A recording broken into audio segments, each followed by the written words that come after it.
جو ٹیک لگا کر کھڑے ہونے پر قادر ہو اس شخص کو نماز کس طریقے سے پڑھنا چاہیے؟ چنانچہ اگر کوئی شخص بلا سہارا کھڑے ہونے پر تو قدرت نہ رکھ سکے، خود سے کھڑا نہیں ہو سکتا ہے، لیکن سہارے کے ساتھ کھڑے ہو کر کے نماز پڑھ سکتا ہو، مثلا کوئی دیوار کی آڑ ہے یا لاٹھی یا کسی خادم کے سہارے وہ شخص کھڑا ہو سکتا ہے، تو ایسے شخص کے لیے کھڑے ہو کر کے نماز پڑھنا لازم ہے، اس کی نماز بیٹھ کر ادا نہ ہوگی۔ چنانچہ فتوی شامی میں ہے وَكَذَلِكَ لَوْ قَدْرَ أَن يُعْتَمَدَ عَلَى أَصًن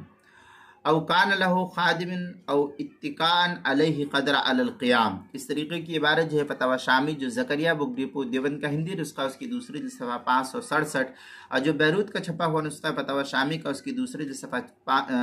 495، فتاوی عالمگیریہ پہلی جلد صفحہ 136، فتاوی خانیہ اس کی پہلی جلد صفحہ 172، فتح القدیر جو زکریہ بک ڈپو دیوبند کا ہندی نسخہ اس کی دوسری جلد صفحہ 3، کتاب المسائل پہلی جلد صفحہ 571 پر اس کو نقل کیا گیا ہے۔